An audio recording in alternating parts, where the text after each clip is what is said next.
Welcome to day one of Mystery School Quickie.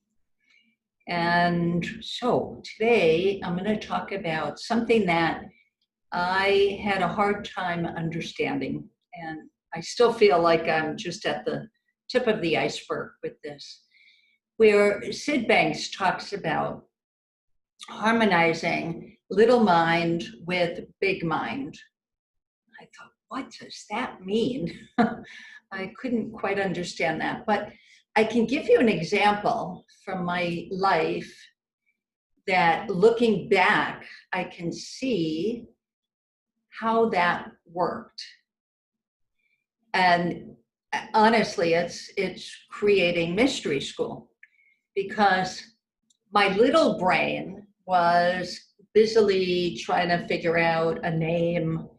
I was going to do something with the word confidence because a lot of people are wanting more confidence in all parts of their life, their personal life, their private life, their work life. And then there's big mind, a lot of traditions, not just Sid Banks, but a lot of traditions, the Native American tradition, etc., will term nature or the natural world of which we're a part of, the energy behind everything. Sid talked about divine mind. We'll call it big mind. Okay, and that is the intelligence behind all of life. There's a natural rhythm, there's a creative intelligence behind life. And that's what I mean when I say big mind. So how do you harmonize your little mind, the brain, the cacophony of thinking, the figuring out, calculating, all the things we do with our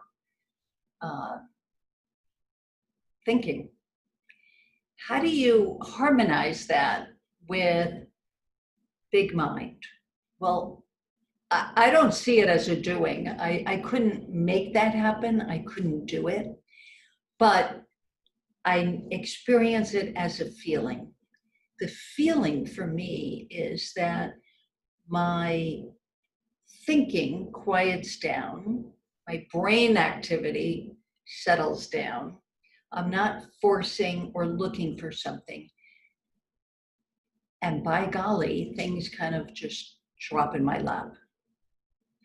There's this natural flow of life that we're all part of. And if we can get out of our way, out of our personal mind, our ego, that's all little mind stuff, ego, personal thinking, we're not good enough, we're too good for that, all that personal thinking. If we get that out of the way, if we don't pay attention to it, if we don't honor it, that, there's nothing to honor about the little mind or pea-brain thinking. There's nothing to honor about it. Whereas, we have a lot to honor in big mind because it's behind everything. It's the source of everything, the energy source, however you think of it.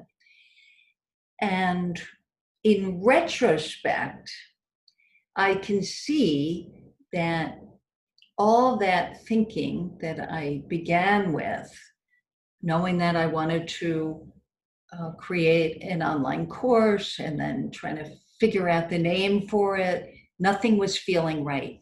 And then one day, Mystery School came to me out of the blue. I was not looking for it.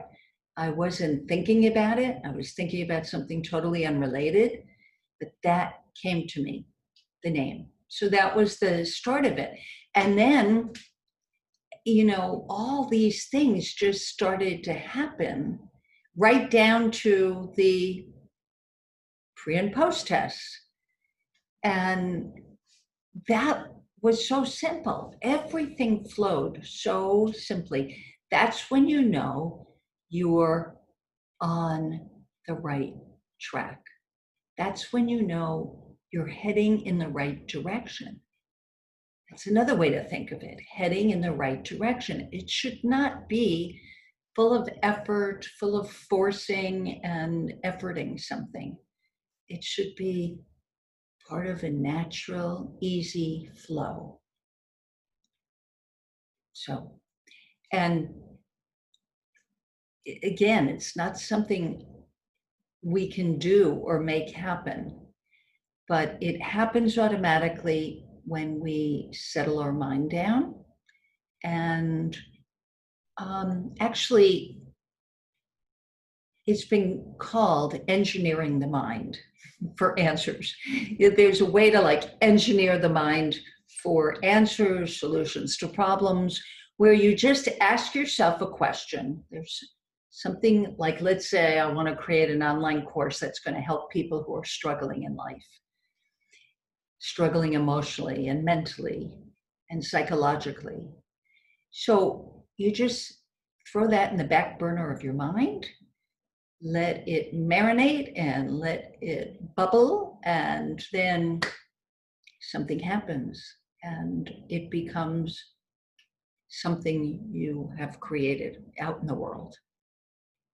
So go live life, create, and enjoy. Bye for now. See you tomorrow.